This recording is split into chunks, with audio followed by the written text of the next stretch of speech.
Kind of looks like the creeks are up a little bit high. Hey, what do you do when you got a rack for your e-bike and it breaks down on you? Well, stick around and I'll show you, or tell you, or tell and show you how we took care of that for ours.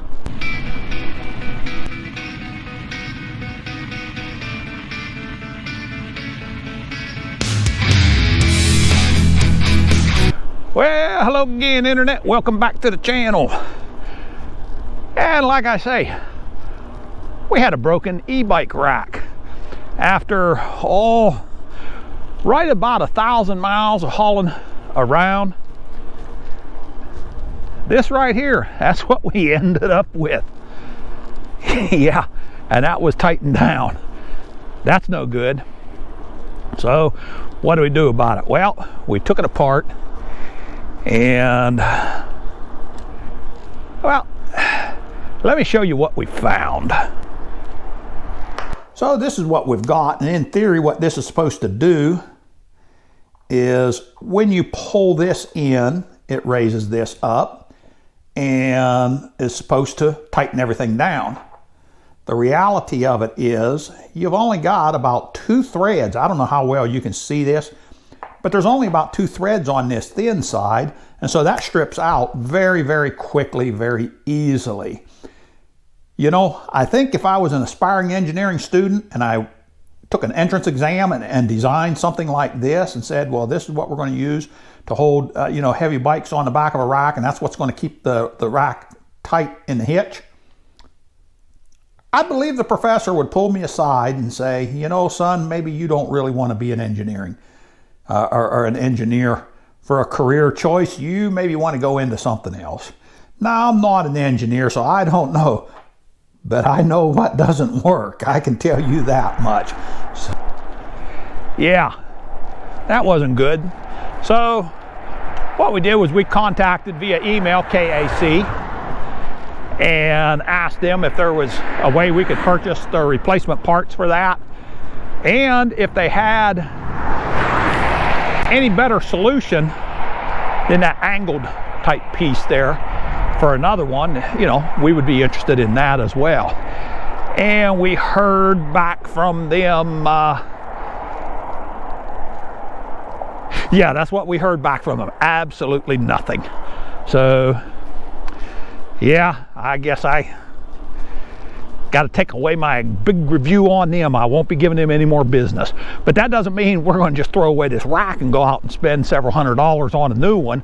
We had to fix it. So enter these parts right here. It's an anti-wobble stabilizer and a Curt anti-wobble interior one. And so we had to put these in. Well, we already had it apart, you know, to find out what was wrong with it. And so that was an easy enough thing to, the outside one is just kind of self-explanatory the way that it goes on. I'll show you with it when it's hooked up there in just a little bit. But the interior one, we dropped it in and, well, we couldn't put the bolt into it because there was some stop bolts that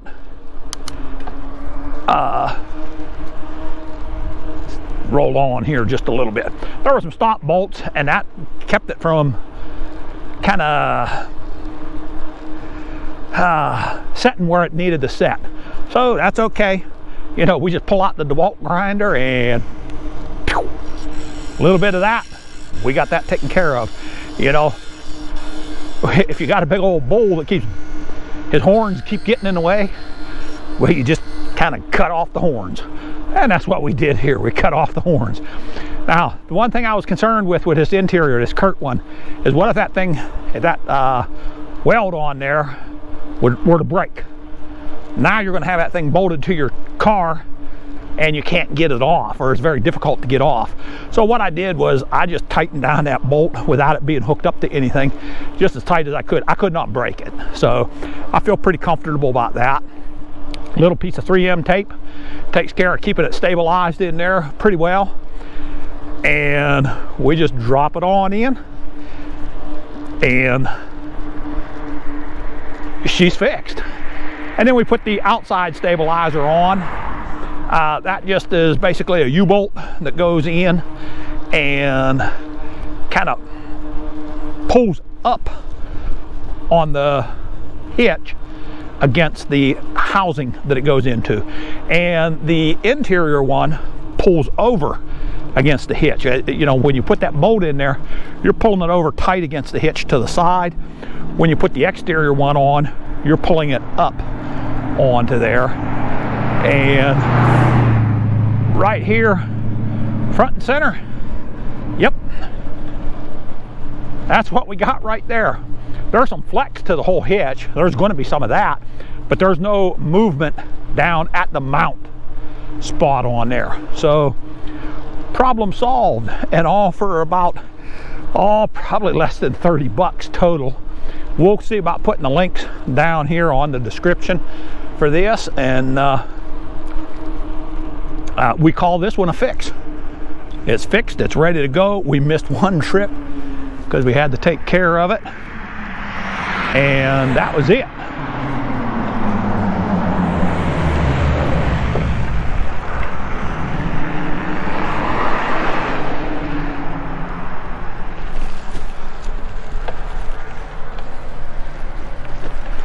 And get up through here.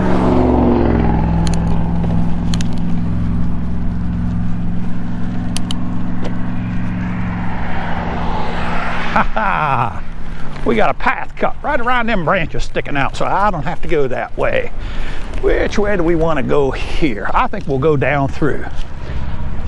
All right, so I'm going to tally this thing on down through the field here. And I believe that's going to do it for this one, though, Internet. Kind of a short one. I'll let you know how we got that stuff all fixed up. And that's going to do it for this one. We'll catch you on the next one. Hey, till next time, stay safe, God bless, and keep the wheels turning. Well, once again, we're out.